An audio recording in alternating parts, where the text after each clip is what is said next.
So let we discuss today our third type of chemical bond, which is metallic bond. देखो बेटा, metallic bond की जब हम बात करते हैं, when we talk about metallic bond को बेटे हम लोग लॉरेंस फोर्सेस भी कहा करते हैं. This is also called as to be Lorentz forces, क्योंकि जिसने दिया था उसका नाम था लॉरेंस. तो Lawrence forces are also metallic bonds. No metallic bond के लिए सबसे पहले हमें ये समझना चाहिए, मेटल में हम आयनिक बॉन्ड क्यों नहीं बोलते भाई? Why there is not an ionic bond in metal? क्योंकि सिंपल बात है, आयनिक बॉन्ड हमेशा उन दो एलिमेंट में होते हैं जो डिफरेंट होते हैं. एक इलेक्ट्रॉन देगा, एक इलेक्ट्रॉन लेगा, तभी तो आयनिक बॉन्ड बनेगा. ठीक, तो ionic bond is always formed between two different elements, can never be formed between the same elements. Got it? तो ionic bond तो इसमें हो नहीं सकता था. लेकिन दूसरी बात है, इसमें कोवलेंट बॉन्ड क्यों नहीं है? हमें मेटल को अलग से बॉन्डिंग क्यों देनी पड़ी? Why covalent bond is not there in metal? देखो बेटा, मेटल जो होते हैं, अगर हम कोवलेंट कंपाउंड्स की बात करते हैं, हमने पढ़ा था non polar covalent compounds are bad conductor in their original phase, है ना बच्चे? ओरिजिनली कोवलेंट जो नॉन पोलर कोवलेंट होते हैं वो बैड कंडक्टर होते हैं, जबकि metals are good conductors in their solid phase. That suggest कि कोवलेंट तो नहीं हो सकता. अगर नॉन पोलर कोवलेंट होता तो कैसा होना चाहिए था हमारे पास? Bad conductor. But it is a good conductor. That shows कि इसमें डेफिनेटली हमारे पास कोवलेंट बॉन्ड भी नहीं है. तो इसके लिए एक स्पेशल बॉन्ड दिया गया, मेटालिक बॉन्ड. तो मेटालिक बॉन्ड क्या होता है? Metallic bond is forces between positively charged kernels and mobile electrons. Forces between positively charged kernel and mobile electrons. Now सबसे पहले एक बार दोबारा से समझते हैं कि कैर्नल किसको बोलते हैं और मोबाइल इलेक्ट्रॉन किसको बोलते हैं. ठीक, और मेटल का जो मॉडल है वो कौन सा है? उसका उस तरह का मॉडल नहीं जैसा हम और मॉडल समझते हैं. मेटल को एक अलग तरह का मॉडल दिया गया क्योंकि इसकी सारी प्रॉपर्टीज बाकी किसी मॉडल पे एक्सप्लेन नहीं हो पा रही थी, तो हमने एक नया मॉडल मेटल को दिया है. ठीक, तो इसमें क्या, पॉजिटिव चार्ज कैर्नल को समझने के लिए let we take an example of sodium ion. ठीक, अब सोडियम जो है, सोडियम का Z यानी एटॉमिक नंबर वो कितना होता है बच्चा लोग? 11. अगर 11 की मैं कॉन्फ़िगरेशन देखता हूं, कॉन्फ़िगरेशन क्या आ जाएगी? 1s2, 2s2, 2p6 and 3s1. This is the configuration for what you can say अपने पास मेटल की. अब इसमें हमारे पास ध्यान दें तो हमें समझ में आता है फर्स्ट शेल में कितने इलेक्ट्रॉन है? 2 है. जब हम सेकंड शेल की बात करते हैं, सेकंड शेल में कितने इलेक्ट्रॉन आ जाते हैं? 8. और थर्ड शेल में कितने आ जाते हैं? 1. मैंने आपको सिखा रखा है कि वैलेंस शेल किसको बोलते हैं. ज्यादातर लोगों को तो वैलेंस शेल पता ही नहीं होती है. वो क्या बोलते हैं? Last shell is valence shell. Last shell is not valence shell. अगर लास्ट शेल वैलेंस होती तो आपको अगर मैं पूछता कि क्रोमियम के वैलेंस इलेक्ट्रॉन बताओ, तो क्रोमियम की कॉन्फ़िगरेशन क्या होती? 3d5 4s1. तो इसकी वैलेंसी क्या होती? अगर आप बोलते हैं कि last shell is valence shell, तो लास्ट शेल तो 4th है, तो उसकी तो वैलेंसी 1 हो जानी चाहिए, यानी उसके वैलेंस इलेक्ट्रॉन कितने होने चाहिए? 1. क्या क्रोमियम में 1 है? तो दैट शोज वैलेंस शेल लोगों को पता ही नहीं होती है. वैलेंस शेल क्या होता है? नोबल गैस से आगे, नोबल गैस से आगे अगली नोबल गैस तक जितनी भी शेल्स हम लिखेंगे वो वैलेंस शेल में काउंट की जाएंगी, और उसके इलेक्ट्रॉन्स को किस में माना जाएगा? वैलेंस इलेक्ट्रॉन में माना जाता है. समझ में आई बेटा बात? माइंड इट, पहले 4s भरती, बाद में 3d भरती है. ठीक, तो लास्ट में जो भरने वाले उसकी बात हम कर रहे हैं. क्लियर? अब यहां पे अगर मैं यहां पे एक न्यूक्लियस बना लेता हूं, this is a nucleus, this is our first shell and this is our second shell and this is our third shell. तो फर्स्ट शेल में कितने इलेक्ट्रॉन हमें बोले हैं? यहां पर there are 2 electrons in the first shell. Then in the second shell how many electrons we do have? 1 2 3 4 5 6 7 and 8. And the last shell will have 1 electron. The last shell will have 1 electron. तो automatically जो अंदर के valence electron को छोड़ दो, यहां पे valence electron कितने हैं? 1. उसको छोड़ दो, बाकी अंदर के इलेक्ट्रॉन प्लस न्यूक्लियस ये मिला के कहलाता है कैर्नल. इसको बोलते हैं कैर्नल. ठीक, और जितने भी वैलेंस इलेक्ट्रॉन होते हैं they are considered to be mobile electrons. उनको मोबाइल इलेक्ट्रॉन्स बोलते हैं हम. समझ में आई बेटे बात? जैसे यहां पे सोडियम में 1 है, अगर क्रोमियम में होता 6 मोबाइल इलेक्ट्रॉन होते, ठीक, मैग्नीशियम में 2 मोबाइल इलेक्ट्रॉन होते, यानी वैलेंस शेल के जो इलेक्ट्रॉन है उसको हमने क्या बोल दिया, मोबाइल इलेक्ट्रॉन्स। और अंदर जो रह गया वैलेंस शेल को छोड़ करके न्यूक्लियस प्लस दैट ऑफ अंदर के इलेक्ट्रॉन, उसको हमने बोल दिया कर्नल। ऑब्वियसली कर्नल हमेशा ही पॉजिटिव चार्ज होगा। क्यों? क्योंकि कर्नल में प्रोटॉन्स का नंबर हमेशा ज्यादा होगा और इलेक्ट्रॉन का नंबर हमेशा कम ही होगा। Obviously kernel is always positive in charge. ठीक, तो ये एक मेटल का हमने एटम ले लिया। अब मेटल का जो मॉडल दिया जाता है आजकल, मेटल का मॉडल दिया जाता है जिसको बोलते हैं इलेक्ट्रॉन सी मॉडल। क्या नाम दिया जाता है? इलेक्ट्रॉन सी मॉडल, या फिर इसको हम इलेक्ट्रॉन गैस मॉडल बोलते हैं। इलेक्ट्रॉन गैस मॉडल बोलते हैं। क्यों भैया, ऐसा क्या? देखो बेटा, क्या गैस अपनी जगह पे खड़ी रहती है?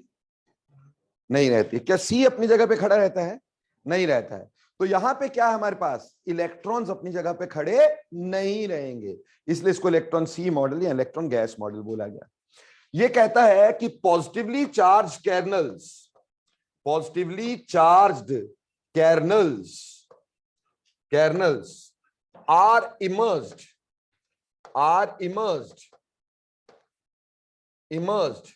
in sea of mobile electrons।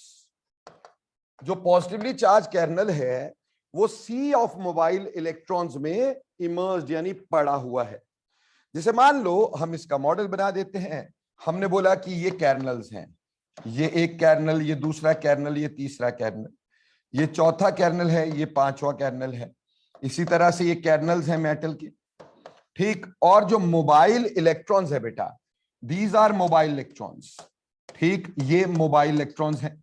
Mobile electrons यानी इलेक्ट्रॉन्स का सी है जो अपनी जगह पे खड़ा हुआ नहीं है, लगातार क्या कर रहा है, मूव कर रहा है। And kernels are emerged in it. अब इसमें बॉन्ड कैसे बना या किस तरह से हम मेटालिक बॉन्ड की बात करें।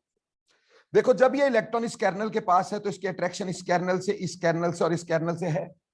पर ये इलेक्ट्रॉन अपनी जगह पे खड़ा हुआ नहीं रहेगा। This is mobile electron, it will move over here. Sir यहां तो पहले से इलेक्ट्रॉन है, होगा भैया, वो भी तो मूव करेगा। जैसे वो यहां मूव करेगा, यहां जगह खाली होगी तो ये इलेक्ट्रॉन यहां आ जाएगा। जब ये इलेक्ट्रॉन यहां आएगा तो इसकी अट्रैक्शन इस कर्नल से हो जाएगी। अब फिर ये इलेक्ट्रॉन यहां डिस्प्लेस होगा तो उसकी कर्नल, इस कर्नल से अट्रैक्शन हो जाएंगी। फिर वो यहां डिस्प्लेस होगा तो उसकी इस कर्नल से भी अट्रैक्शन हो जाएगी। जब वो यहां डिस्प्लेस होगा उसकी इस कर्नल से अट्रैक्शन हो जाएगी। तो हर इलेक्ट्रॉन हर कर्नल के साथ अट्रैक्टेड है। ये सारे इलेक्ट्रॉन ऐसे मूव कर रहे होंगे और हर कर्नल के साथ हर इलेक्ट्रॉन की क्या होगी, अट्रैक्शन होगी। और इसी को हम मेटालिक बॉन्ड बोल देते हैं। इसी चीज को हम मेटालिक बॉन्ड बोल देते हैं बेटा। जितने ये इलेक्ट्रॉन्स मोबिलाइज करेंगे, जितने ज्यादा ये मूव करेंगे, उतने ज्यादा कर्नल इसके कांटेक्ट में आएंगे, उतनी ज्यादा फोर्स ऑफ अट्रैक्शन इसमें बनेगी। ठीक, और वही मेटालिक बॉन्ड कहलाता है। It is a sort of electrostatic force of attraction, isn't it? है तो पॉजिटिव नेगेटिव में ही है। So it is a sort of electrostatic forces of attraction. तो इलेक्ट्रोस्टैटिक फोर्स ऑफ अट्रैक्शन तो है, बट उतनी स्ट्रांग नहीं जितनी वैसे चार्जेस में होती है। ठीक, फिर भी ये भी तो चार्ज, ये पॉजिटिव नेगेटिव में अट्रैक्शन तो है ही है। ठीक, तो it is a sort of a strong force. Lawrence force, इसको मेटालिक बॉन्ड या लॉरेंस फोर्स बोलते हैं। स्ट्रांग फोर्स होती है, एक तरह की इलेक्ट्रोस्टैटिक फोर्स ऑफ अट्रैक्शन है। बोलो क्लियर? अब देखो बेटा, इसके ऊपर बेस सबसे पहले हम ये पढ़ेंगे कि ये जो मेटालिक बॉन्ड की स्ट्रेंथ है ये किस बात पे डिपेंड करती है। ठीक, the factors on which metallic bond strength depends, factors on which metallic bond strength, metallic bond strength depends. कौन कौन सी फैक्टर है जिसपे मेटालिक बॉन्ड की स्ट्रेंथ जो है डिपेंड करती है। देखो बेटा, बात बहुत सिंपल है। किस फैक्टर पे मेटालिक बॉन्ड स्ट्रेंथ डिपेंड करती है? This actually depends upon delocalisation of mobile electrons पर। किस पे? Delocalisation of mobile electrons. जो मोबाइल इलेक्ट्रॉन है उसकी डीलोकलाइजेशन, यानी मोबाइल इलेक्ट्रॉन जितने ज्यादा मूव करेंगे अपनी प्लेस से, जितने ज्यादा इधर उधर जाएंगे, उतने कर्नल के साथ अट्रैक्ट करेंगे, उतना उनका मेटालिक बॉन्ड स्ट्रांग हो जाएगा। पर ये डीलोकलाइजेशन जो है ये किन बातों पे डिपेंड करती है दोस्तों? ठीक, ये किन बातों पे डिपेंड करती है डीलोकलाइजेशन? देखो बेटा, सबसे पहले ये डिपेंड करती है number of unpaired mobile electrons. Number of unpaid mobile electron, जितने अनपेड मोबाइल इलेक्ट्रॉन होंगे ना बेटा, उतनी ज्यादा डिलोकलाइजेशन ज्यादा होगी। मैं अनपेड की बात कर रहा हूं। जैसे इसको समझाने के लिए let we take one example, ताकि आपको समझ में आ सके। हम यहां पे बोलेंगे more are the number of unpaired mobile electrons, stronger is the metallic bond. Stronger is the metallic bond. Metallic bond उतना ही strong होगा, metallic bond उतना ही strong होगा जितने number of unpaired electrons में ज्यादा होंगे। For an example, let we take D block into the consideration। सबसे पहले D block में अगर मेरे पास हम 3D लेते हैं तो 3D में आता है scandium, then we have titanium, vanadium, chromium, manganese, iron, cobalt, निकल, कॉपर एंड जिंक। अब बेटा थोड़ा इनकी कॉन्फ़िगरेशंस के बारे में भी सोच लेते हैं। अगर मैं इसकी कॉन्फ़िगरेशन लिखूंगा तो क्या लिखता हूं बेटा जी? 3D1 4s2। अगर मैं इसकी कॉन्फ़िगरेशन लिखता हूं 3D2 4s2, इसकी कॉन्फ़िगरेशन लिखता हूं 3D3 4s2, isn't it? तो क्रोमियम की क्या कॉन्फ़िगरेशन होती है? Is it exceptional or not? Yes, sir. So here we will have 3D5 4s1. In manganese we have 3D5 4s2. Here we have 3D6 4s2, and here we have 3D7 4s2, and then we have 3D8 4s2. What will be the configuration of copper now? Again it is exceptional, and this exception is 3D10 4s1 and then 3D10 4s2। ये electronic configuration हो गई। अब इसमें आप देख रहे हैं d orbital progressively बढ़ता जा रहा है। d ऑर्बिटल में कितने हमारे पास, d सबशेल में कितने ऑर्बिटल होते हैं बेटा? 5। जिस स्कैंडियम के केस में देखो, ये तो फुली फिल्ड है, यानी ये इलेक्ट्रॉन पेयर्ड है। हमें पेयर्ड इलेक्ट्रॉन नहीं लेने हैं, हमें क्या लेने हैं? अनपेयर्ड इलेक्ट्रॉन लेने हैं, है ना बेटा? ठीक। तो हमारे पास s में तो चलो 2 इलेक्ट्रॉन है ही। अब किस में जा रहे हैं? d में। तो इसमें एक गया तो एक अनपेयर्ड हुआ कि नहीं? तो अगर प्यारे प्यारे से बच्चों मैं यहां पे नंबर ऑफ अनपेयर्ड इलेक्ट्रॉन देखना चाहूं, तो इसके अंदर कितना है? 1। इसके अंदर कितना होगा? 2। इसके अंदर कितने होंगे? 3। इसके अंदर कितने होंगे? 6, क्योंकि ये भी अनपेड और ये भी अनपेड है। ये 5 भी अनपेड और 4s का एक भी अनपेड। कितने हो गए? 6 हो गए कि नहीं? अब यहां आ जाओ, यहां कितने आएंगे? 5। यहां कितने आएंगे? 4 हो जाएंगे। How sir? देखो बेटा, पहले तो 1 2 3 4 5 तक तो ऐसे भरते चले गए। फिर जब छठा भरा तो बेटा ये तो पेयर हो गया। अनपेड कितने रह गए? 4। इसी तरह से अगर 7 भरेंगे तो अनपेड कितने रह जाएंगे? 3। अगर 8 भरेंगे तो अनपेड कितने रह जाएंगे? 2। उसके बाद 10 भरे तो अनपेड सिर्फ यहां से यहां गया ना वो, तो एक ही अनपेड और यहां पे 0। तो आपने देखा कि unpaired electron middle of series तक बढ़ते चले जा रहे हैं। और मैंने कहा कि जितने अनपेड इलेक्ट्रॉन बढ़ते हैं उतना हमारे पास मेटालिक बॉन्ड की स्ट्रेंथ बढ़ जाया करती है। इस हिसाब से अगर मैं इसके मेल्टिंग पॉइंट का ऑर्डर लगाना चाहूं, किसका? मेल्टिंग पॉइंट, क्योंकि मेल्टिंग पॉइंट यहां किस पे डिपेंड करेगा दोस्तों? मेटालिक बॉन्ड की स्ट्रेंथ पे।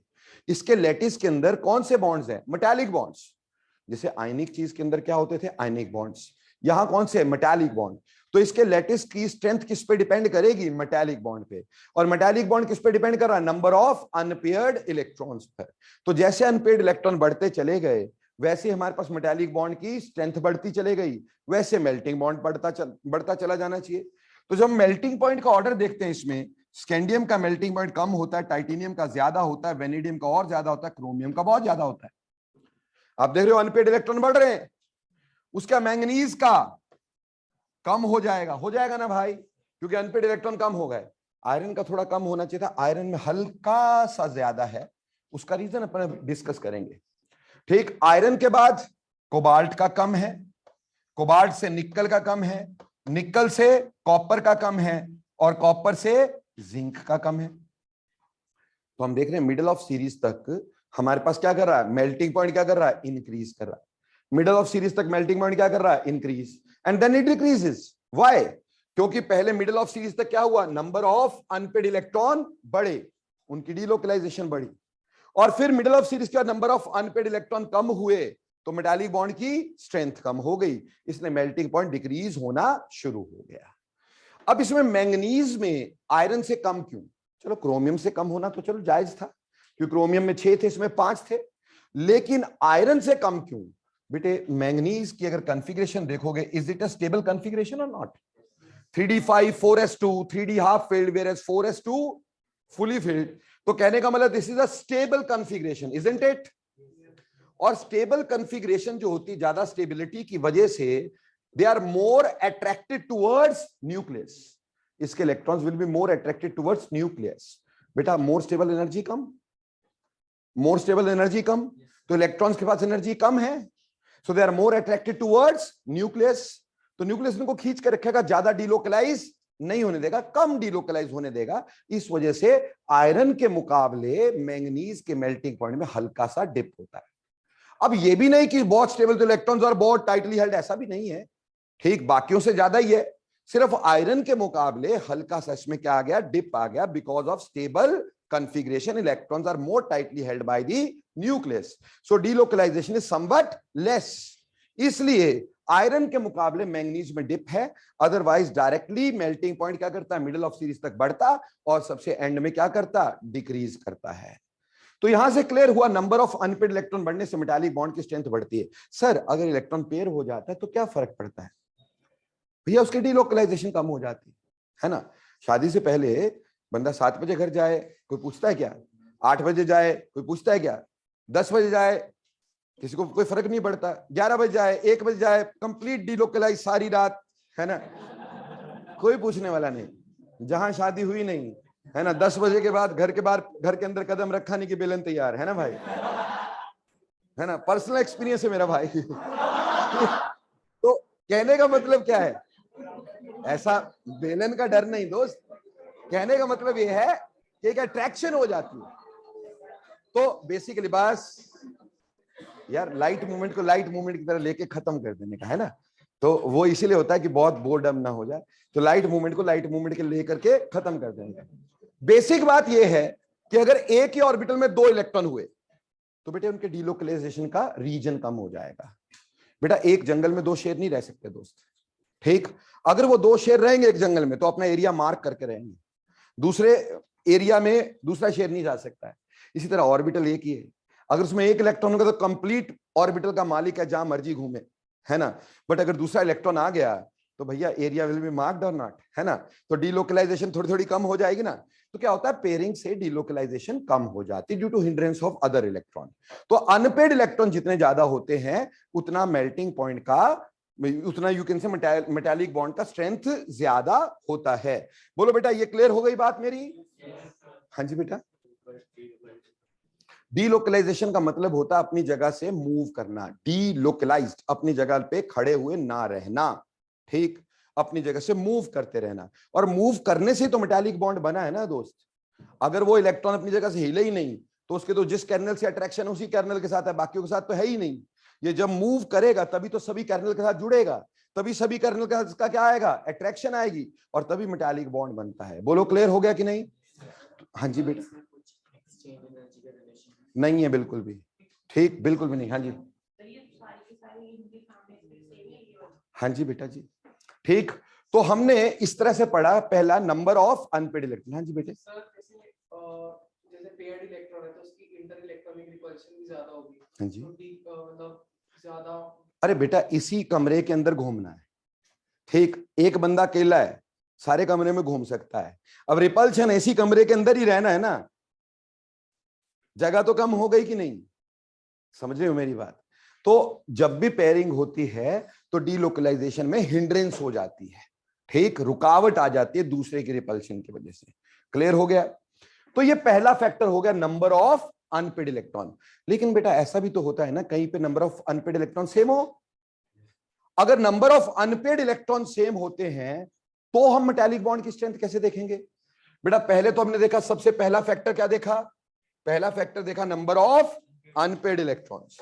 अब दूसरा फैक्टर देखने जा रहे हैं बेटा। देखो सेकंड फैक्टर हमारे पास क्या है? सेकंड फैक्टर है बेटा size of kernel. Size of kernel. देखो बच्चों, इलेक्ट्रॉन जो है बेसिकली न्यूक्लियस से ही अट्रैक्ट होगा ना यार।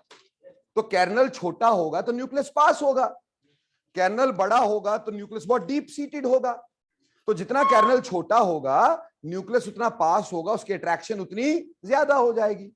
तो smaller is the kernel, smaller is the colonel.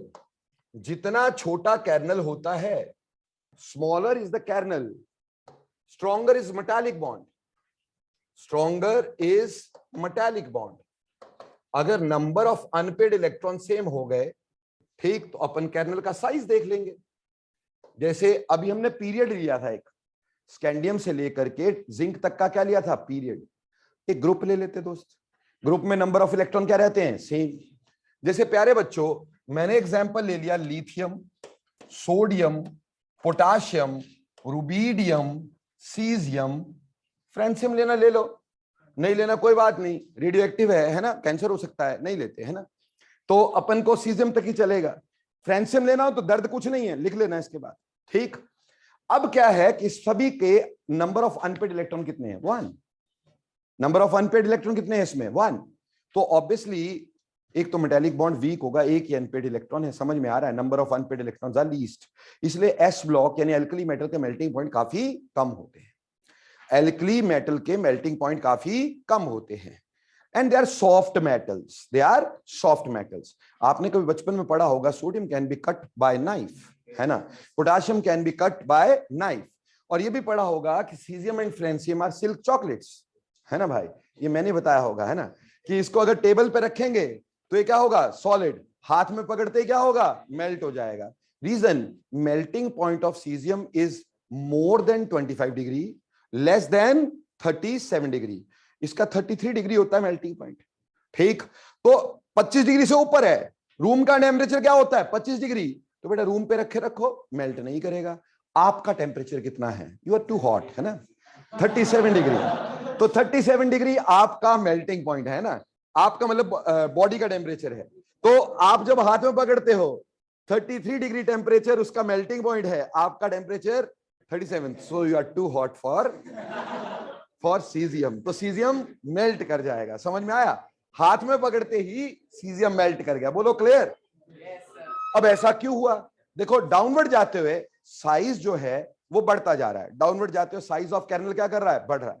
अगर साइज ऑफ कर्नल बढ़ेगा तो ऑटोमेटिकली क्या होगा बच्चे? मेटालिक बॉन्ड की स्ट्रेंथ कम होगी। इसीलिए लिथियम हार्ड है, सोडियम कम है, पोटाशियम उससे, और ऐसे मेल्टिंग पॉइंट डिक्रीज कर रहा है। अगर हम इसके मेल्टिंग पॉइंट की ऑर्डर की बात करेंगे तो लिथियम का मेल्टिंग पॉइंट सबसे ज्यादा हो गया इसके ग्रुप में। तो डाउन द ग्रुप जाते हुए एस ब्लॉक में, in S block down the group melting point decreases. क्यों बच्चा लोग? ठीक। तो एक तो एस ब्लॉक के मेल्टिंग पॉइंट पहले ही कम होने चाहिए, नंबर ऑफ अनपेड इलेक्ट्रॉन वैसे ही बहुत कम है, एक ही है। ऊपर से क्या है? साइज भी बहुत बड़ा है, साइज बहुत बड़ा है तो ऐसे ही मेल्टिंग पॉइंट कम होने चाहिए। और down to the group kernel का साइज और बढ़ता जाता है, मेल्टिंग पॉइंट की स्ट्रेंथ और कम होती जाती है, इसलिए मेल्टिंग पॉइंट कम होता जाता है। लेकिन बेटा ये तो ठीक है, दूसरा फैक्टर है, लोग यहीं तक बताते हैं। अब तीसरा, अश्विनी सर स्पेशल है ना, ठीक। तो तीसरा फैक्टर जो है हमारे पास बेटा वो है nuclear charge. After all electron को सीटियां मारनी किसने है ना, इलेक्ट्रॉन को अट्रैक्ट करना किसने है? न्यूक्लियस ने। तो बेटा न्यूक्लियस के चार्ज की तो बात ही बहुत ज्यादा है ना दोस्त। तो तीसरी बात आ जाती है न्यूक्लियर चार्ज।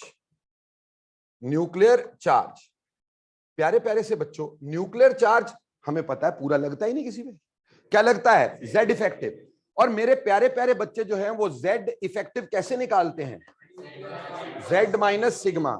सिग्मा क्या हुआ करता है? स्क्रीनिंग कांस्टेंट, और Z क्या होता है हमारे पास, न्यूक्लियर चार्ज। तो हर इलेक्ट्रॉन पे क्या लगता है, इफेक्टिव न्यूक्लियर चार्ज।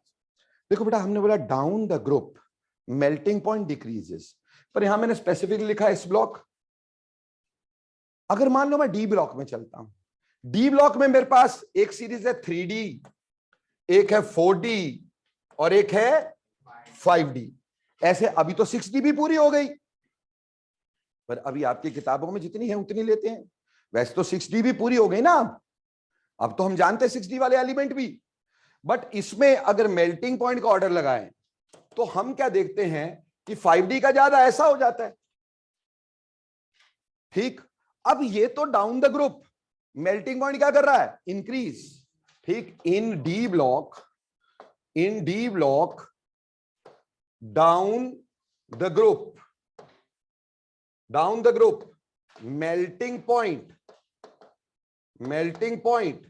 इंक्रीजेस, जबकि एस ब्लॉक में क्या हो रहा था, डिक्रीज, और यहां क्या कर रहा है, इंक्रीज। ऐसा क्यों है यार? देखो बहुत सिंपल कहानी है। हमने इसमें एक बात पढ़ी थी कि 4D और 5D का साइज लगभग कैसा रहता है, सेम। याद आया? एक फिनोमिना ऐसे बताया था तुम्हें, लेंथेनाइड कॉन्ट्रैक्शन। लेंथेनाइड कॉन्ट्रैक्शन की वजह से इनके साइजेस लगभग सेम रहते। साइज यानी कैर्नल का साइज तो सेम है, न्यूक्लियर चार्ज तो ज्यादा होगा ना। तो down to the group nuclear charge क्या करता है, इंक्रीज, है ना। Down the group nuclear charge क्या करता है, इंक्रीज। और इंक्रीज करने की वजह से जो वैलेंस इलेक्ट्रॉन के पास से गुजर रहा होता है उसके ऊपर फोर्स ऑफ अट्रैक्शन बहुत ज्यादा रहती है। इस वजह से मेटालिक बॉन्ड ज्यादा स्ट्रांग होता है और इसमें melting point down to the group increase करता है। दुनिया में हार्डेस्ट नोन मेटल बताओ, हार्डेस्ट नोन मेटल। सब्सटेंस की तो बात की थी अपन ने, hardest known metal, it is tungsten. कौन सा होता है, tungsten is one of the hardest metal. अभी मैं ये नहीं बोलूंगा हार्डेस्ट नोन, द रीजनिंग, अब तो नए 6D वाले भी आ गए ना, बट फिर भी hardest known metal till date अभी तक हम उसको टंगस्टन ही मानते हैं। टंगस्टन किस में है, क्रोमियम फैमिली में। क्रोमियम फैमिली में करो मरो वरना सो जाओ, है ना, नीचे Sg आता है ना। अब देखो बेटा, ये आया किसमें, 3D में, ये आया 4D में, और ये आया 5D में। और आपने पीछे अभी जो ऑर्डर बनाया उसमें डी ब्लॉक में मैक्सिमम मेल्टिंग पॉइंट किसका पड़ता रहा, क्रोमियम का कि नहीं? क्योंकि maximum number of unpaired electron किसमें थे, क्रोमियम में थे कि नहीं थे? तो क्रोमियम में थे यार, तो ये मैक्सिमम मेल्टिंग पॉइंट वाला था। और down to the group melting point क्या करेगा, इंक्रीज। तो क्रोमियम के मुकाबले मॉलिब्डेनम का ज्यादा, उससे ज्यादा टंगस्टन का ज्यादा, इसलिए tungsten is hardest known metal. Number of unpaired electron भी 6 और ऊपर से न्यूक्लियर चार्ज भी ज्यादा, तो मेटालिक बॉन्ड की स्ट्रेंथ भी बहुत ज्यादा, इसलिए tungsten is hardest known metal. Clear हो गया? तो तीसरा फैक्टर था जिसके ऊपर डिपेंड किया। इसी तरह से अगर आप बोलते अल्कली मेटल और अल्कलाइन अर्थ मेटल, अब अल्कली मेटल में अनपेड इलेक्ट्रॉन कितना, 1, अल्कलाइन अर्थ मेटल में 2 unpaired electron, alkaline earth metal में अनपेड इलेक्ट्रॉन 0। उस हिसाब से melting point alkaline earth metal का क्या होना चाहिए था, कम, बट अल्कलाइन अर्थ मेटल का मेल्टिंग पॉइंट क्या निकला, ज्यादा। क्यों निकला, न्यूक्लियर चार्ज। क्यों निकला, न्यूक्लियर चार्ज। तो वहां न्यूक्लियर चार्ज ज्यादा होता है, वहां न्यूक्लियर चार्ज। देखो बेटे, अगर आप कोई एक फंडा, जिससे अभी भी कोई मेरे साथ डिस्कशन कर रहा था बच्चा, तो मैं उसको समझा रहा था कि सारी चीजें होने के बाद केमिस्ट्री उसको एक्सप्लेन कर देती है, ठीक, कि कहां पे क्या हुआ होगा।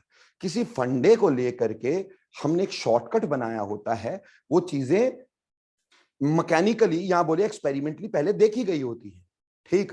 जैसे आप बोलो सर डी ब्लॉक में तो आपने अनपेड इलेक्ट्रॉन बोल दिए, ठीक, और अभी आप एस ब्लॉक में मुकर रहे हैं।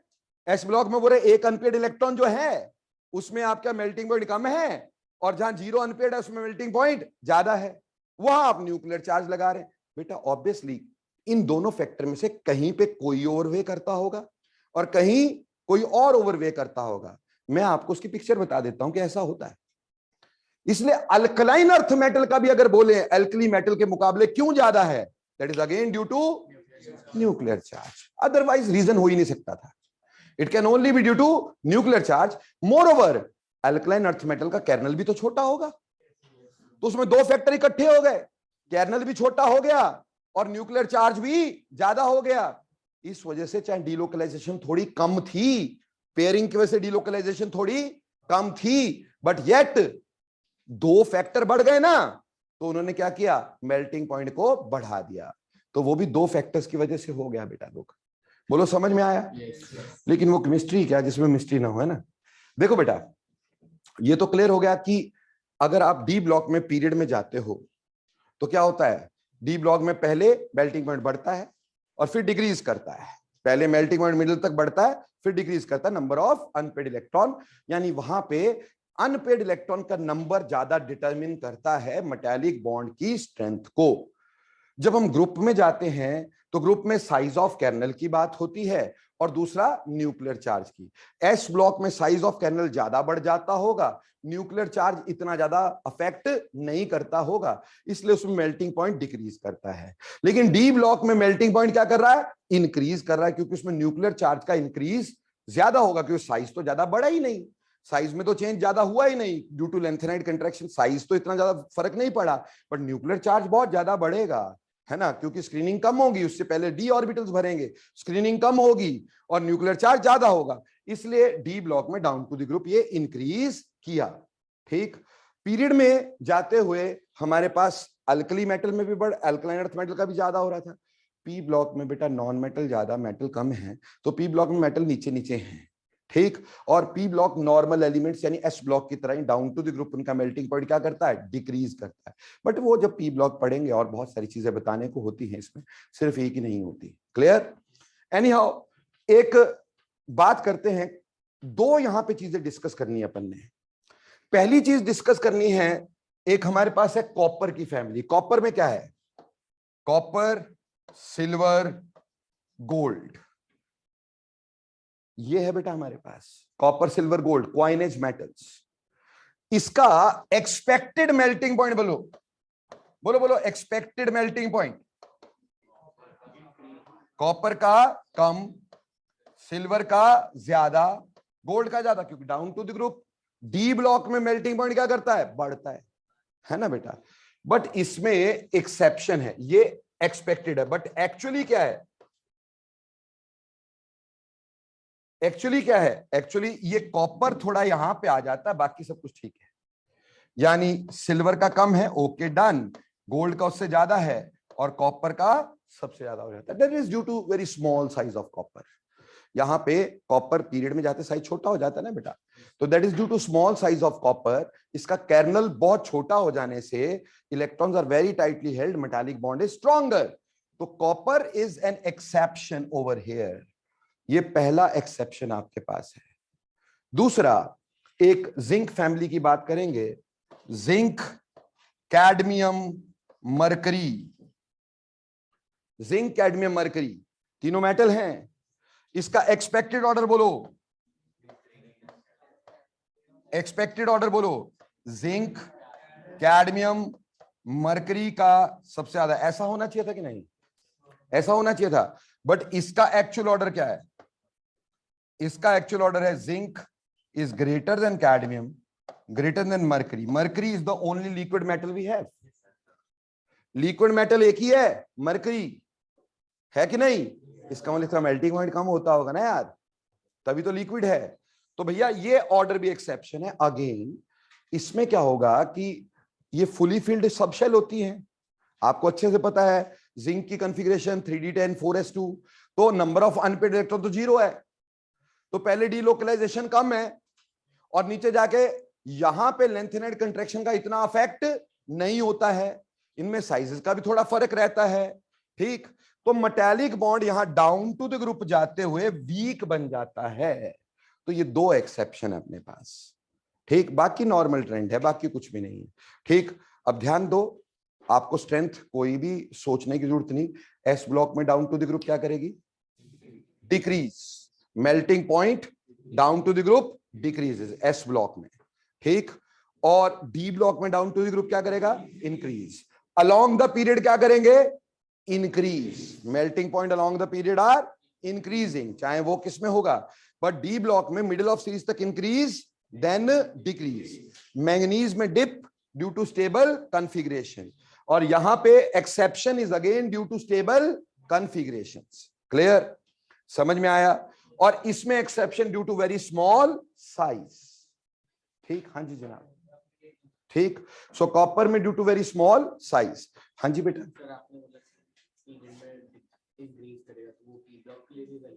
पी ब्लॉक के लिए भी वैलिड है अगर उसमें मेटल होंगे। उसमें तो मेटल तो बहुत नीचे नीचे आते, कुछ मेटल होते हैं, सारे थोड़ी होते हैं यार उसमें। उसमें नॉन मेटल मेटलॉइड ज्यादा है, मेटल तो लास्ट लास्ट का ही है एक तरह से। ठीक, हाँ जी बेटा।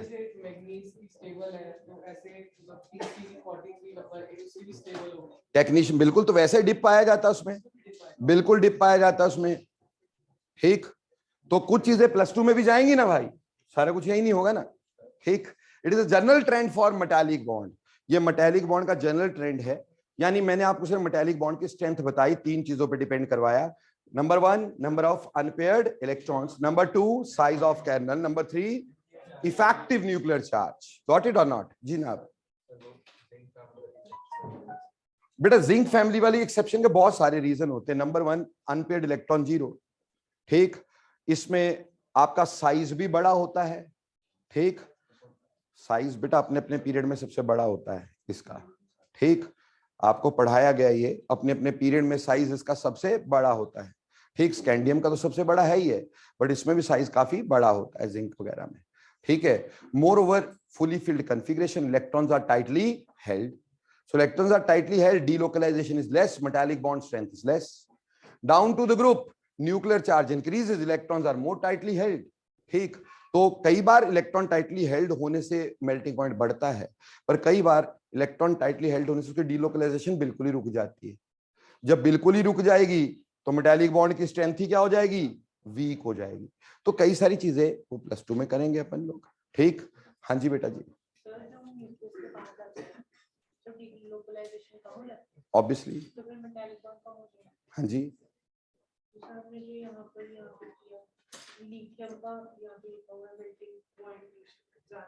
तो मेटालिक बॉन्ड की स्ट्रेंथ ज्यादा नहीं हुई? साइज ऑफ कर्नल छोटा हो, मेटालिक बॉन्ड की स्ट्रेंथ ज्यादा नहीं हुई? अरे न्यूक्लियस के पास से इलेक्ट्रॉन ज्यादा निकला तो क्या हुआ? Attraction towards that is more. ठीक, इलेक्ट्रॉन तो डीलोकलाइज्ड है।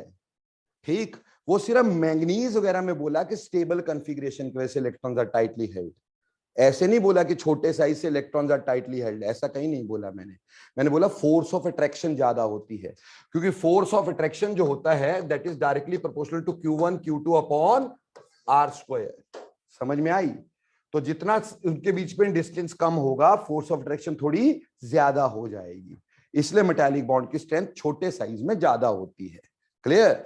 हाँ जी जनाब। छोटा होगा उतना ही मेटालिक बॉन्ड स्ट्रेंथ बढ़ेगी। हाँ जी, क्योंकि Z इफेक्टिव उसका बढ़ता रहेगा। यार कहाँ पता नहीं 15-16 कंसेप्ट को इकट्ठे जोड़ देते यार। मैंने ऐसा बोला साइज छोटा, फोर्स ऑफ अट्रैक्शन ज्यादा, वहां न्यूक्लियर चार्ज की बात नहीं की मैंने। न्यूक्लियर चार्ज एक अलग कैरेक्टरिस्टिक, साइज ऑफ कर्नल एक अलग कैरेक्टरिस्टिक है। कैसे कॉन्ट्रडिक्टरी हो गया? How can it be? Nuclear charge क्या साइज पे डिपेंड करता है? न्यूक्लियर चार्ज तो इस पे डिपेंड करता है अंदर कितना स्क्रीनिंग हो रही है, तो उसमें साइज का कोई लेना देना नहीं है यार। यहां पे इसलिए ऐसा है कि अंदर d ऑर्बिटल्स भरते हैं, तो d ऑर्बिटल की स्क्रीनिंग पावर क्या होती है? पुअर। तो स्क्रीनिंग पावर पुअर होने से सिग्मा क्या होगा? कम, और z क्या होगा? ज्यादा। तो इफेक्टिव न्यूक्लियर चार्ज क्या होगा? ज्यादा। समझ में आई? नूडल्स मत बनाओ ना कंसेप्ट के। ठीक, तो ये बहुत ही सिंपल चीज है कि आपके पास s ब्लॉक में down to the group metallic bond की स्ट्रेंथ डिक्रीज करी, क्योंकि साइज ऑफ कर्नल इंक्रीज हुआ, उसकी वजह से मेटालिक बॉन्ड की स्ट्रेंथ वीक पड़ गई। एस ब्लॉक में हमारे पास down to the group melting point decrease करता है, डी ब्लॉक में down to the group melting point increase करता है, क्योंकि उसमें क्या होता है? सिग्मा का इंक्रीज कम, जबकि जेड का इंक्रीज ज्यादा होता है, तो इफेक्टिव न्यूक्लियर चार्ज ज्यादा होता है। Electrons are quite tightly held, so they can not, you can say, मतलब उसकी स्ट्रेंथ, बॉन्ड की स्ट्रेंथ क्या हो जाएगी? ज्यादा हो जाएगी। इसलिए डी ब्लॉक में down to the group melting point increase करता है। अलोंग अ पीरियड जाते तो नंबर ऑफ अनपेयर्ड इलेक्ट्रॉन देखे जाते हैं। साइज तो छोटा होता ही, but number of unpaired electron जैसे बढ़ते जाएंगे मेटालिक बॉन्ड का स्ट्रेंथ उतना ही बढ़ता चला जाएगा। क्लियर हो गया सभी को? इंडियम और थैलियम में थैलियम का ज्यादा होगा। क्या बेटा? इंडियम और थैलियम में। हाँ जी बेटे, वो तो आगे जाके एक इनर्ट पेयर इफेक्ट से भी इसको एक्सप्लेन करना है। ठीक, मेटालिक बॉन्ड बहुत सारी चीजों पे आएगा, अभी 3 मेन फीचर बताए हैं आपको। ठीक है, क्योंकि बहुत सारी चीजें सीखते हो ना टाइम के साथ। तो भैया size of kernel, effective nuclear charge और नंबर ऑफ अनपेड इलेक्ट्रॉन, इन 3 चीजों पे डिपेंड किया हमारा क्या? Melting point. ठीक, या मेटालिक बॉन्ड स्ट्रेंथ। अब हम मेटल की सारी प्रॉपर्टीज को करेंगे इसके ऊपर explain. Properties of metal explained on properties of metals explained on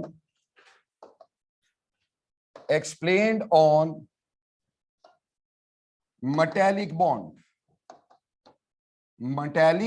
पे प्रॉपर्टीज ऑफ मेटल का एक्सप्लेन करना। सबसे पहली बात हम एक्सप्लेन करेंगे इसमें, मेटल जो होते हैं they are low to high melting solids, है ना। metals are low to high melting solids। Metal जो है वो लो से हाई मेल्टिंग सॉलिड है। मतलब मेन बात क्या है? मेन बात ये है कि ये सॉलिड्स हैं, इसमें गैस लिक्विड नहीं है, सिर्फ एक ही लिक्विड मेटल है, और वो कौन सा है? मरकरी।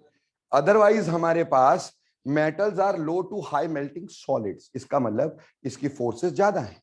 सॉलिड तो फोर्सेस ज्यादा हैं, है ना। कोवलेंट कंपाउंड जो होते हैं लिक्विड भी होते हैं, गैस भी होते हैं। ठीक, तो ये फोर्सेस ज्यादा क्यों है बेटा? ऐसा क्यों है कि भाई ये सॉलिड्स हैं? सिंपल बात, strong electrostatic forces of attraction. Metallic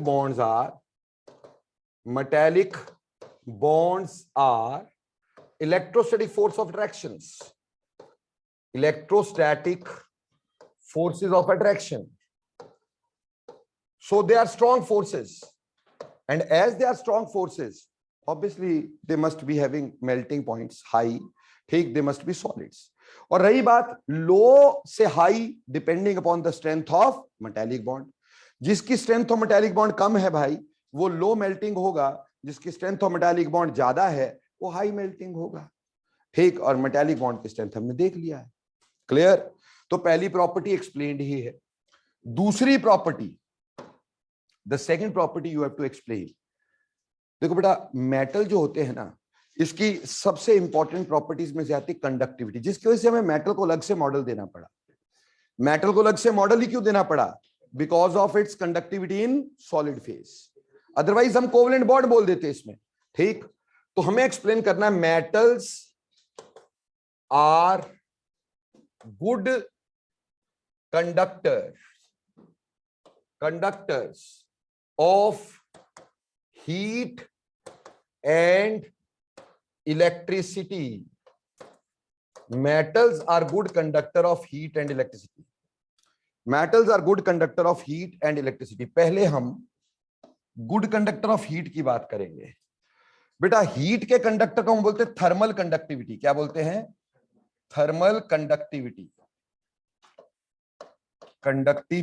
thermal conductivity. What do you mean by thermal conductivity? इसका मतलब होता है हीट की कंडक्शन। एक चम्मच लेना आज, ठीक, एक साइड से पकड़ना और दूसरी साइड से उसको गैस के ऊपर रख देना, थोड़ी देर बाद चीख निकलेगी, आई, है ना। और एक्सपेरिमेंट पूरा, मतलब हमारे पास क्या हो गया कि मेटल्स आर कंडक्टर। ठीक, इससे हीट की कंडक्शन हो रही है। लेकिन क्यों हो रही है? हमें मेटल के मॉडल पे एक्सप्लेन करना है, हमें मेटालिक बॉन्ड पे एक्सप्लेन करना है। See, this was a block of metal, ठीक है जी, और यहां हमारे पास कर्नल थे, दीज वर कर्नल्स।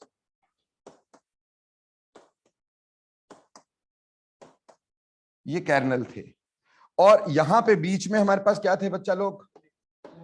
ये मोबाइल इलेक्ट्रॉन थे, दीज वर मोबाइल इलेक्ट्रॉन्स। अब आपने क्या किया? आपने एक साइड से इसको हीट करना शुरू कर दिया। ये हम हीट कर रहे हैं ना, ठीक है जी। अब आपने एक साइड से हीट करना शुरू किया पहले तो कर्नल की बात करते हैं।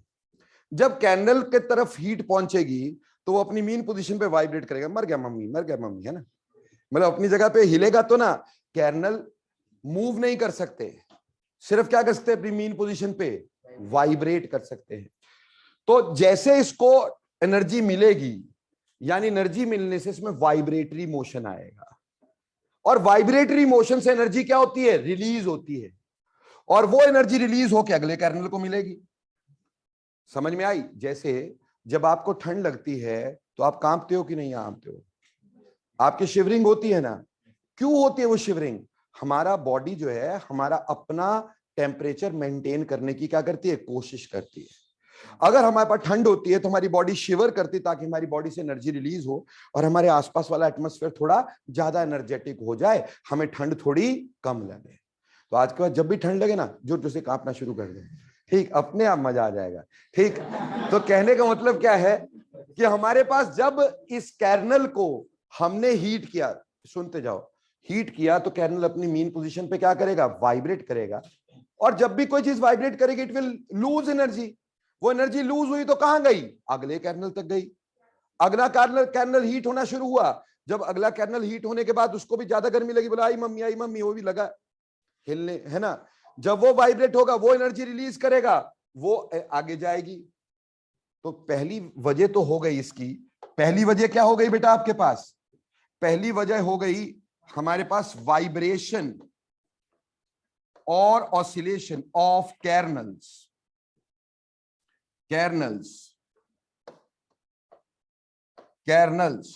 on their mean position।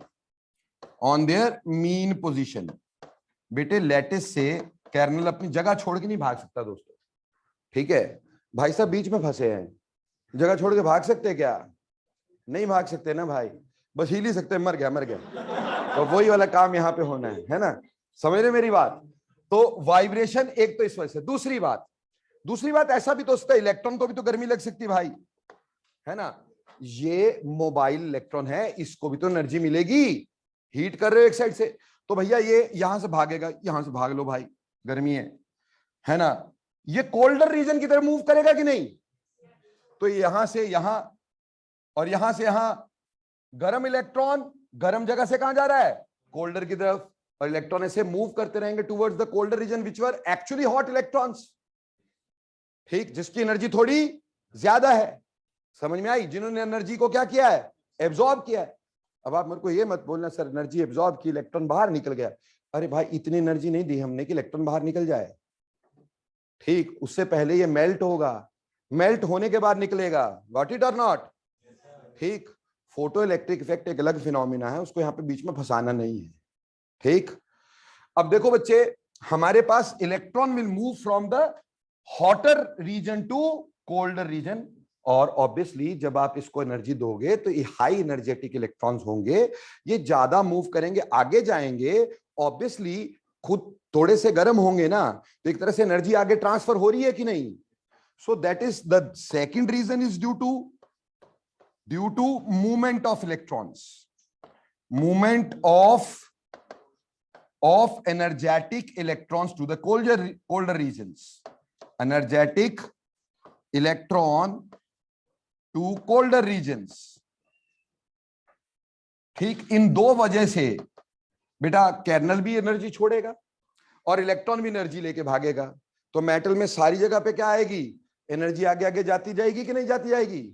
तो धीरे धीरे ये सारे मेटल गर्म हो जाएगा कि नहीं हो जाएगा, ठीक। तो that is why it is thermally conductor, बोलो क्लियर।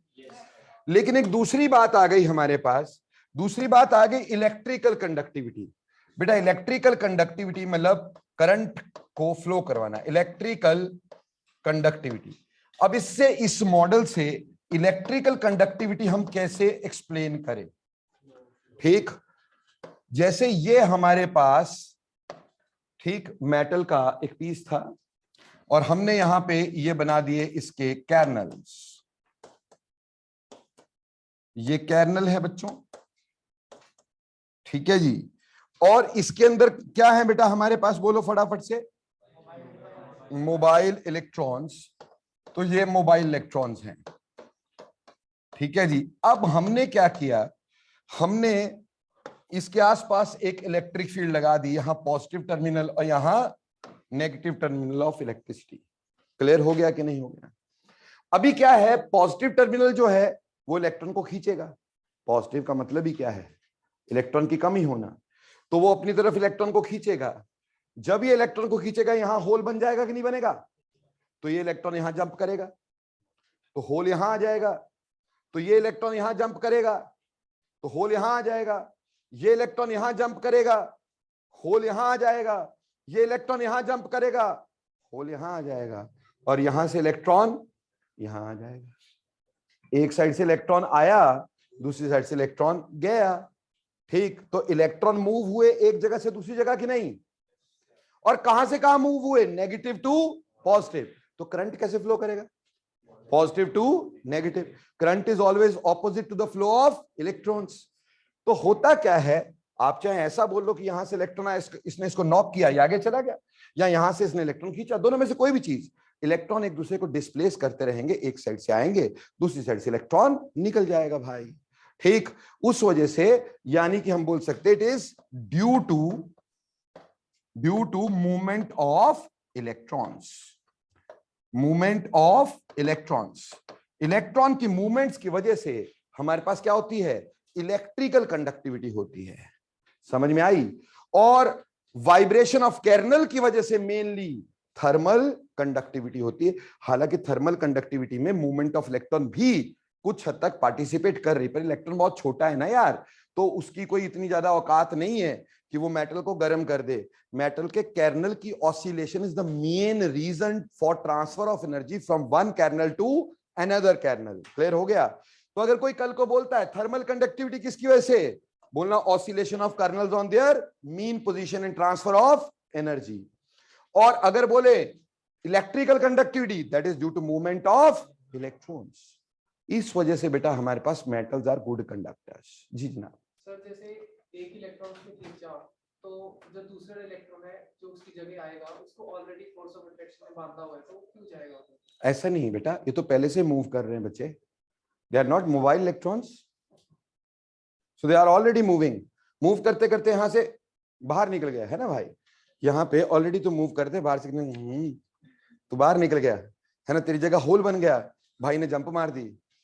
समझ में आई? तो कहने का मतलब ये क्या है कि वो तो एक पॉजिटिव पार्ट ने इलेक्ट्रॉन को खींचा, वहां होल बना, दूसरा इलेक्ट्रॉन वहां आ गया। ये लगातार मूवमेंट चलती रहनी है, लगातार, अनटिल अनलेस आप इसको ब्रेक नहीं करते हो। क्लियर हो गई बात? तो ये हो गया भी metals are good conductor of electricity क्यों होते हैं। अगली प्रॉपर्टी पढ़ते, प्रॉपर्टी नंबर 3। प्रॉपर्टी नंबर 3 है हमारे पास, metals are malleable and ductile. Metals are malleable and ductile. Metal malleable भी होते, मेटल डक्टाइल भी होते हैं। Now what do you mean by malleability? That can be beaten into the sheets. So metal are malleable because they can be beaten into sheets. And what do you mean by ductile? They can be drawn into wires.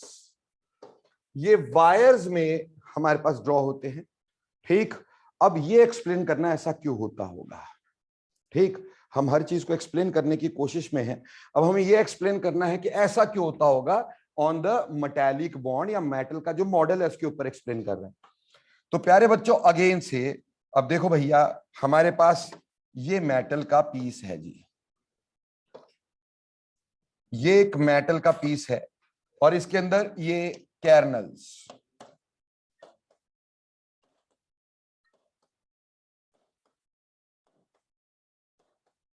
ये colonel's हैं, और colonel के बीच में क्या होते हैं भाई, ये मोबाइल इलेक्ट्रॉन्स हैं। ठीक, ऐसा करते हैं इस मेटल के ना, अपन इसको लेयर्स बना देते, एक लेयर ये, एक लेयर ये, एक लेयर ये, है ना भाई, 3 लेयर्स में बांट दिया मैंने इसको, चलेगा? अब यहां पे हमारे स्पर्श भैया लगातार ठुकाई कर रहे हैं, ठीक, हथौड़े से ठोक रहे। जब इसने इसको ठोका होगा तो सिनेरियो कुछ ऐसा हुआ होगा, ये ऊपर वाली लेयर क्या हुई होगी, आगे को शिफ्ट हुई होगी कि नहीं। तो ये आगे को शिफ्ट हुई होगी, तो हमारे पास जो मेटल बना होगा क्या वो कुछ ऐसा ऐसा दिखाई देगा। प्लीज सी दिस, ठीक है जी, एक शीट आगे को चले गई, ठीक है जी। जैसे यहां पे आ गया कैर्नल, यहां पे कैर्नल, यहां पे कैर्नल। सिमिलरली नीचे वाला कैर्नल यहां पर, यहां पर, यहां पर, यहां पर, और बीच में क्या थे भाई, तो ये electrons, electron, electron, electron, electron और इलेक्ट्रॉन। अभी क्या हुआ कि जब इसने यहां पे डिफॉर्मिंग फोर्स लगाई तो ये मेटल आगे गया होगा, पहले वाली शीट आगे गई होगी। जब ये पहले वाली शीट आगे गई होगी तो कैर्नल के ऊपर क्या आ गया होगा, कैर्नल आ गया होगा कि नहीं। इलेक्ट्रॉन के ऊपर क्या आ गया होगा, कैर्नल के ऊपर क्या होगा। क्या इसमें रिपल्शन होगी कि नहीं, इसमें रिपल्शन होगी। अब पीछे तो ये आ नहीं सकता, पीछे तो स्पर्श बाबू लगे हुए ठकाठक, पीछे तो आ ही नहीं सकता ना भाई, पीछे डिफॉर्मिंग फोर्स लगी हुई है लगातार। तो ये आगे आगे आगे जाता चला जाएगा, ऐसे शीट्स स्लिप होती चली जाएंगी। पहले एक शीट स्लिप हुई भाई, फिर उसके बाद दूसरी शीट की बारी आई, फिर तीसरी शीट की बारी आई, तो शीट्स क्या करेंगी, स्लिप होती चली जाएंगी, और उस स्लिपिंग की वजह से ये मेटल पतला पतला पतला, और इसकी क्या बनती जाएगी, शीट्स बन जाएगी। So that is due to slipping of sheets over each other, slipping of sheets over each other. तो डिफॉर्मिंग फोर्स जब फोर्स लगाती है तो कैर्नल के ऊपर कैर्नल आ जाते हैं, इलेक्ट्रॉन के ऊपर इलेक्ट्रॉन आ जाते हैं, ठीक। तो होता क्या है कि उससे रिपल्शन होती है, रिपल्शन से यहां तो पीछे आए या आगे जाए, पीछे लगातार ठक ठक करते रहोगे तो आगे जाएगा, पीछे हट जाओगे थोड़ा पीछे आ जाएगा यार। अब एकदम से तो आपको पता है मेटल ऐसा नहीं ना, एक थोड़ी मारी टू हिंग ऐसे तो कोई मतलब नहीं हुआ ना भाई, है ना। ऑब्वियसली आप बहुत सारे हथौड़े मारते हो तब जाके वो धीरे धीरे मेटल की शीट्स क्या करती है, स्लिप करती चली जाती है। बेटा जी बोलो क्लियर। अब ये तो स्लिपिंग हो गई। प्रतीक जी को एक और ही बात सूझी, प्रतीक जी ने बोला भी स्पर्श जी ठुकाई कर रहे, अपन खिंचाई करेंगे, ठीक। ये यहां से खींचना शुरू कर देता है शीट को। अब जैसे यहां से खींचेगा again the same thing will happen, कुछ ये डिस्प्लेस करेगा, कुछ कैर्नल कैर्नल को धक्का मारेंगे, ठीक। तो उससे पूरी की पूरी वायर भी बाहर निकल आएगी। अगर आप इसको एक पॉइंट से विड्रॉ करते हो, ड्रॉ करते हो तो क्या होगा, वायर बन जाएगी, और अगर इसको बीट करते हो तो क्या बनेगी, शीट बन जाएगी। That is due to slipping up of sheets over each other, coming like charges का पास आ जाना, उसकी वजह से रिपल्शन हो जाना, और उसकी वजह से आपको हेल्प मिलनी शीट्स के स्लिप होने में। Got it or not? हाँ जी, मतलब जैसे अभी तो एक एक लाइन आगे आ रही है, वैसे एक बीच की ऐसे शीट आ रही है, वैसे एक बीच की लाइन आ जाएगी यार। मतलब फिर बाद में क्या एक सिंगल लाइन बन जाएगी। हाँ जी बिल्कुल बन सकती, जितना खींचोगे, जितना ज्यादा खींच सकते हो उतनी पतली लाइन वो बना सकते हो भाई, ठीक। बट हाँ टेंसाइल स्ट्रेंथ के ऊपर खींचोगे तो टूट जाएगा, ठीक। अगली प्रॉपर्टी हमने डिस्कस ये करनी थी। तो फोर्थ, अब बोला बेटा मैलिएबिलिटी डक्टिलिटी समझ में आती है कि नहीं, है ना। That is due to repulsion, nothing else, sliding up of sheets from each other. हाँ जी जनाब, इसमें क्या डाउट है, हाँ जी किसी का भी हो सकता है बेटा जी, ठीक। अब सॉफ्ट मेटल में इतनी जोर से हथौड़ा मारो टूट जाए तो कोई फायदा थोड़ी है। टेंसाइल स्ट्रेंथ तो हमने दिमाग में रखनी ना यार, ठीक। अगली फोर्थ बात होती है metals are tensile, metals are tensile. Tensile का मतलब, अरे भैया अभी सर आपको एक करवाएंगे आगे जाके यंग्स मॉडुलस, है ना, और एक चीज बताएंगे, steel is more flexible than rubber. तुम्हारे बाल खड़े हो जाएंगे जब सर ये बताएंगे ना फिजिक्स में कि steel is more flexible than rubber. Steel rubber से ज्यादा फ्लेक्सिबल होता है, ठीक। वो सर बताएंगे, वो बताएंगे अपना यंग्स मॉडुलस एंड ऑल, है ना। बट मैं आपको यहां पे बता सकता हूं मेटल्स टेंसाइल। क्यों टेंसाइल, यानी हाई लोड बेयरिंग क्वालिटी है इसके अंदर। ये आसानी से टूटते नहीं है। अगर आप जैसे बोल रहे भाई साहब की शीट को खींचते जाओ, वायर को खींचते जाओ, पतली होती जाएगी पर टूटेगी नहीं। हाँ, बहुत ज्यादा एंड पे जाके टूटेगी, है ना। तो टेंसाइलिटी क्यों? क्योंकि स्ट्रॉन्ग इलेक्ट्रोस्टैटिक फोर्सेस, फोर्सेस तो आफ्टर ऑल स्ट्रॉन्ग है ना। तो टेंसाइल क्यों है? Due to strong electrostatic forces, due to strong electrostatic forces. बहुत स्ट्रॉन्ग इलेक्ट्रोस्टैटिक फोर्सेस की वजह से they have a strong tensile strength. Got it और नॉट? समझ में आती है। अगली प्रॉपर्टी की बात करते हैं दोस्तों। अगली प्रॉपर्टी कितनी है? पांचवी। ठीक, metals are sonorous. Metals are sonorous. Now, what the hell is sonorous? They produce sound when struck. Sound when struck. जब इसको पीटो तो क्या होगा बच्चे? साउंड आएगी। बचपन में एक आवाज सुनने का बड़ा मजा आता था, स्कूल की घंटी, है ना, है ना। वो मेटल की सोनरस नेचर की वजह से। Now why metals are sonorous? होते क्यों है बेटा? इसलिए होते हैं कि जब आप इसको पीटते हो तो kernel strikes over the kernels, ठीक, उसकी वजह से आवाज आती है। Kernels are hard spheres. So sonorous क्यों है? Due to striking of metals, striking of kernels, kernels, due to striking of kernels on each other. एक दूसरे पे कैर्नल टकराते हैं, उस टकराने की वजह से साउंड प्रोड्यूस होती है। आपने हमारा डंडा, कैर्नल टकराया, डन, है ना। तो वो एक दूसरे पे टकराने से। एक ना कभी टिन देखी होगी, टिन, है ना, टिन को ऐसे से करते आवाज आती करड़ करड़, है ना, उसको बोलते टिन क्राई। क्या बोलते हैं? टिन क्राई, टिन का चीखना। जब आप उसको टिन को यूं मोड़ते ना, कैर्नल एक दूसरे के ऊपर रब करते हैं, मर गया, ठीक, ऐसे करके रब करते हैं ना। और वो जो मर गया वाली साउंड है ना, उनकी भाषा ऐसी है ना, टर, है ना, ऐसी वाली भाषा है, करड़ करड़ ऐसे करके, है ना। भाषा थोड़ी अलग है। एक्चुअली क्या है? मेटल्स के कैर्नल एक दूसरे पे क्या कर रहे हैं? रब कर रहे हैं। तो टिन क्राई क्यों हुआ?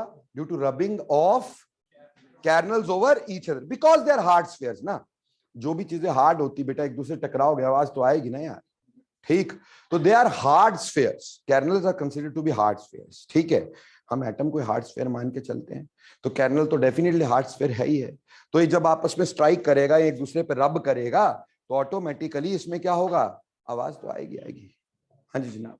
सर जैसे आपने बताया कोई भी चार्ज मतलब चीज एक डिस्टेंस तक पास आती है, उसमें रिपेल कर जाती है, फिर ये कैसे मतलब टकरा रहे हैं? भैया तूने मारा तो पास तो आया। सुनना यार, हंसने की क्या बात है इसमें? नहीं, इसमें मेरे को थोड़ा सा बता दे यार, where is the joke here? बजने में जोक है, ठीक। ऐसा है, जब आपने मारा तो एक कैर्नल एक सेफ डिस्टेंस पे थे।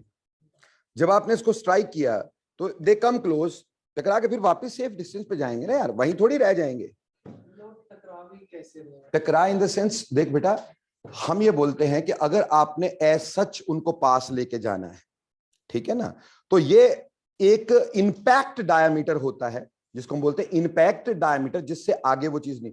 Actually that is eight the microscopic level, ठीक, वो एक माइक्रोस्कोपिक लेवल है, उसमें टकराना। ऐसे तो बेटा दुनिया में हर चीज चार्ज तो है ही है बच्चे, उसके अंदर चार्ज तो है ही है, तो टकराती तो हर चीज है।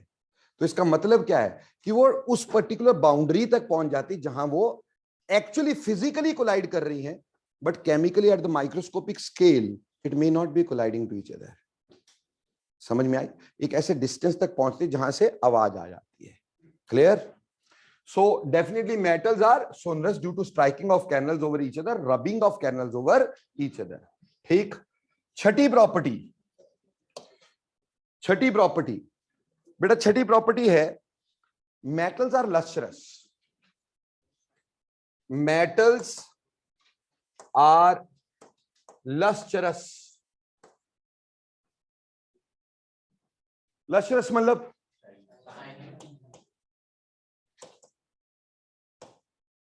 दे शो शाइन, है ना। जितने मेटल होते हैं उनकी शाइन तो होती चाहे किसी भी तरह की शाइन होती है, बट शाइन होती है।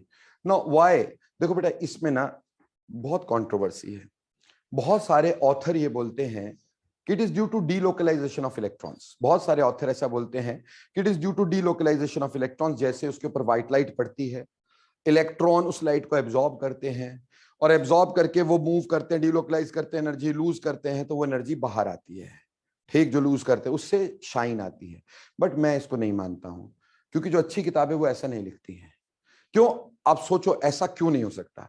आप देखोगे ना छोटी मोटी किताबों में ये लिखा होता है due to delocalization of mobile electrons, कि when white light falls on the metal, electron absorb that energy and delocalize more. While delocalizing, they lose energy and that energy comes out as shine.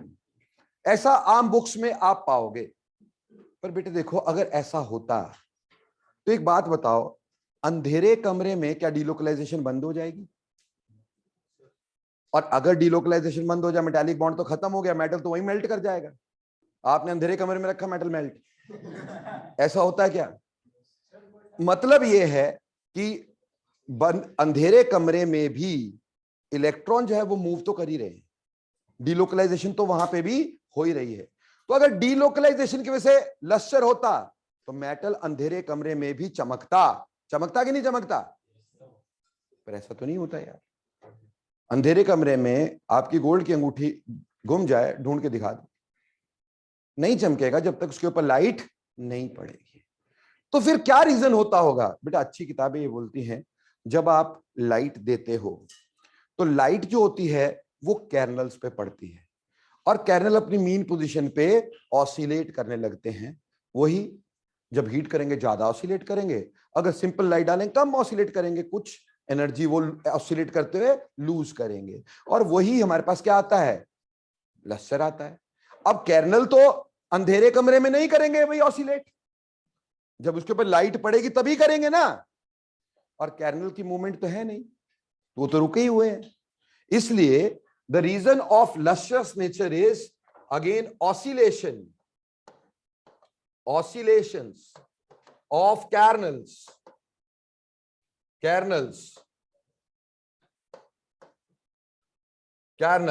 on their mean position, when white light is falling on it, when light falls in them, when light falls over it, जब light इसके ऊपर गिरती है तो कैर्नल अपनी mean position पे क्या करते हैं? वाइब्रेट करते हैं बच्चों। ठीक, उस वाइब्रेशन की वजह से वो एनर्जी को क्या करते होंगे? लूज करते होंगे, और उस लॉस की वजह से वो एनर्जी जो बाहर आती होगी वही हमें चमक की तरह नजर आती होगी। So this may be the explanation for lustrous nature of metal. Got it और नॉट? तो ये हमारे पास मेटल की देखो सारी प्रॉपर्टीज जितनी भी अलहदा होती हैं वो सारी हमने एक्सप्लेन कर दी हैं। और फिर हमने बोला मेटल्स इलेक्ट्रोपॉजिटिव होते हैं, यानी मेटल इलेक्ट्रॉन इजीली देते हैं। अरे भैया मेटल के इलेक्ट्रॉन पहले ही मोबाइल हैं, यानी उसमें इतनी फोर्सेस नहीं है, थोड़ी सी फोर्स दोगे तो वो निकल जाएंगे। समझ रहे हो मेरी बात? सो मेटल इलेक्ट्रोपॉजिटिव क्यों है? क्योंकि इलेक्ट्रॉन्स मोबाइल हैं, अपनी जगह पे खड़े नहीं है, स्ट्रांगली हेल्ड नहीं है। Though they are strongly held but not that strongly held जैसा कि हम सोच सकते थे। ठीक, तो इलेक्ट्रॉन आसानी से देते होंगे, शायद यही वजह होती होगी कि ये इलेक्ट्रोपॉजिटिव हैं, क्योंकि electrons are not very very very tightly held, they are mobile and hence on given certain energy they can come out and therefore they are electropositive. तो मेटल की हर प्रॉपर्टी, कोई भी ऐसी प्रॉपर्टी होती है मेटल की, वो हम इस मॉडल पे एक्सप्लेन कर सके, इसलिए हमने औरों से बिल्कुल अलग मॉडल दे दिया जिसका एग्जिस्टेंस था भी नहीं। हमारे पास तो इस तरह का कोई सोच नहीं थी ना। अब ये तो एक क्या हो गया? कॉमन सा मेटल, एक कॉमन सा ग्राउंड बन गया, जबकि हम तो बोलते चीजें एटम से मिलकर बन गई। अब यहां पे एटम तो क्या हो गए? एक दूसरे के ओवरलैप हो गए, एक तरह से हो गए कि नहीं? एक इलेक्ट्रॉन दूसरे का, दूसरा इलेक्ट्रॉन तीसरे का, पता ही किसको नहीं चल रहा है। समझ रहे हैं? तो एक हलवा बन गया ना मेटल का, जो और मॉडल से बिल्कुल अलग था। सो बेटा this is just to explain the properties.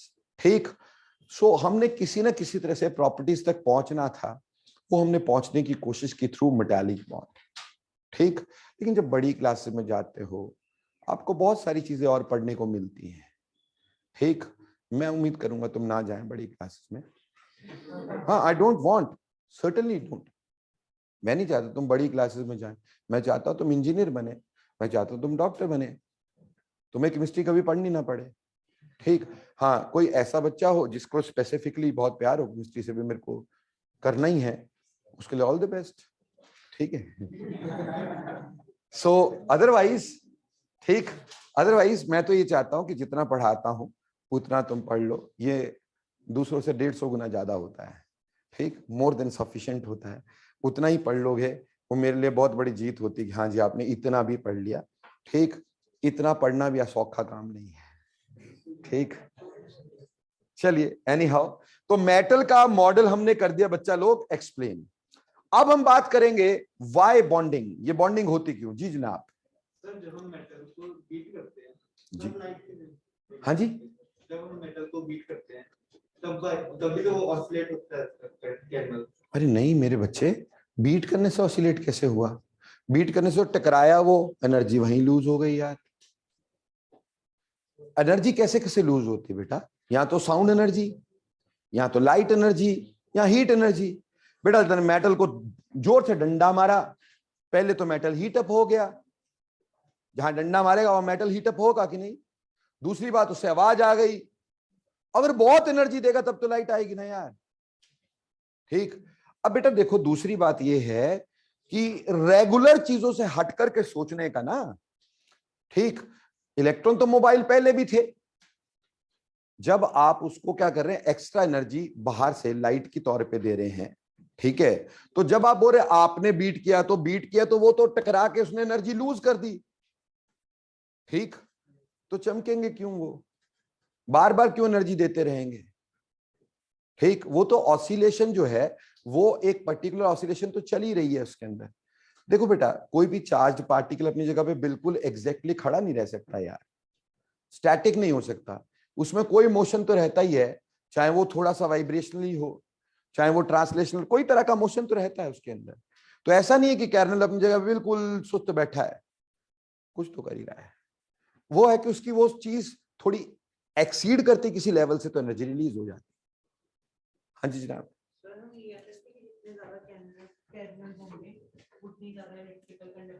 नहीं ऐसा मैं नहीं कह सकता, बिल्कुल भी नहीं कह सकता बेटा, ठीक। ये बिल्कुल नहीं कहा जा सकता कि कंडक्ट, ये ऐसे कहा जा सकता है। देखो बेटा अब तुमने अगर दुखती रग छेड़नी, मैं बता देता हूँ, सिल्वर जो है वो मोस्ट कंडक्टिंग एलिमेंट है हमारे पास। Silver is most conducting element and very easily can be explained why it should be most conducting element. Conductivity किसकी वजह से है, इलेक्ट्रॉन एक साइड से आता है दूसरी साइड चला जाता है। बेटा आपने अभी पढ़ा कि सिल्वर में इलेक्ट्रॉन कितना है, एक। वैलेंस इलेक्ट्रॉन कितना है, एक, मतलब डीलोकलाइज्ड मोबाइल इलेक्ट्रॉन एक है ना, एक मोबाइल इलेक्ट्रॉन है, यानी मेटालिक बॉन्ड की स्ट्रेंथ ज्यादा तो है नहीं मेरे दोस्त, ठीक।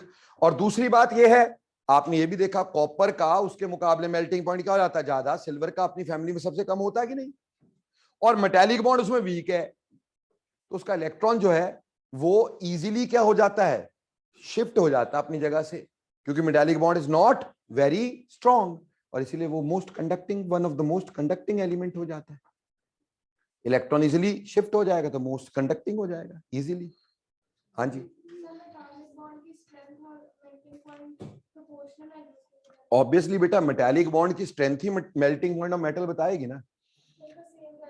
हाँ जी बिल्कुल सेम रहेगा बिटिया, हम मेटालिक लैटिस को तोड़ने की बात कर रहे हैं, तो melting point is breaking metallic lattice, और वो डिपेंड करेगा लैटिस एनर्जी। लैटिस एनर्जी किस पे डिपेंड करेगी, मेटालिक बॉन्ड की स्ट्रेंथ पे बच्चे, क्लियर।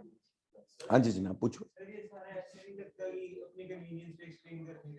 मेरे बच्चे और कोई चारा है अपने पास, ठीक। और देखो एक बात बताओ, बहुत अच्छे से आराम से भाई साहब ने बोल दिया कि इट इज, ऐसा लगता है कि अपनी, बेटा ये सारी दुनिया अपनी कन्वीनियंस के हिसाब से एक्सप्लेन्ड है बच्चे, व्हाट इट, जितनी फिजिक्स जितनी केमिस्ट्री सब अपनी कन्वीनियंस के हिसाब से एक्सप्लेन्ड है। हम कर ही क्यों रहे हैं चीजों को, अपनी कन्वीनियंस के लिए ही कर रहे हैं, व्हाट इट, हम मुश्किल बनाने के लिए करते नहीं, ठीक, हम चीजों को आसान बनाने के लिए कर रहे हैं तो अपनी कन्वीनियंस के हिसाब से करेंगे ना। The thing which can be explained easily, ताकि हमारे को समझ आ जाए कि ऐसा क्यों होता है, बस हम उसको एक लॉजिक बना लेंगे। मैं 1000 बार बोल चुका हूं क्लास में, no one has ever seen electron, yet the whole of world revolves on electron, isn't it? Each and everything is explained on electron. ठीक, तो ये तो दुनिया की शुरुआत ही अपनी कन्वीनियंस पे दोस्त। तू यहां बैठा है तो अपनी कन्वीनियंस के लिए ही बैठा है दोस्त। ठीक, हर आदमी अपनी कन्वीनियंस के हिसाब से जी रहा है, तो एक्सप्लेनेशन भी चीजें आपको इजी बनाने के लिए होती है। जो ट्रेंड्स आपको बताए जाते हैं, लॉजिक्स आपको बताए जाते हैं, definitely they are explained to make things convenient. हमें जरूरत ही क्या थी इलेक्ट्रॉन या एटम को एक्सप्लेन करने की? ठीक, हमें जरूरत ही इसलिए थी कि हम चीजों को समझ सके और उसके हिसाब से हम सर्टेन एक्शन ले सके, ताकि हम अपनी लाइफ को और बेटर बना सके। और हमने पाया जितनी भी चीजें, जैसे मैं बोलता हूं कि इलेक्ट्रॉन को किसी ने देखा नहीं, पर उसका प्रूफ क्या है? उसका प्रूफ ही है कि उसके अगेंस्ट कोई प्रूफ नहीं है। ऐसा बहुत सारे रूल्स में हम बोलते हैं, जैसे जो हमारी दुनिया का सबसे बड़ा लॉ है ना बेटा, दुनिया का सबसे बड़ा लॉ है law of conservation of energy, first law of thermodynamics.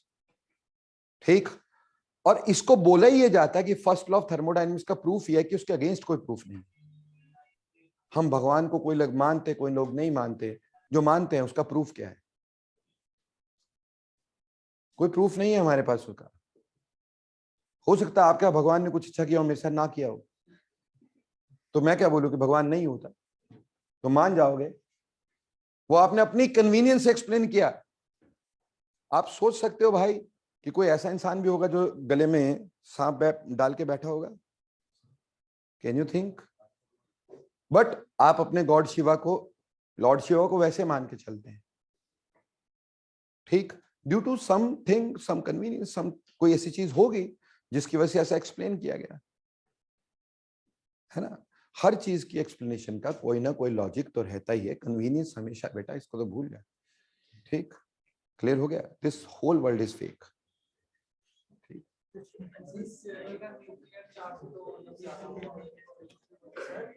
सो प्यारे बच्चों, आज इतना पढ़ाएंगे, लेकिन अभी असाइनमेंट की आपके डाउट्स लेंगे, जाएंगे नहीं, असाइनमेंट से डाउट लेंगे, बस पढ़ाएंगे इतना ही आज।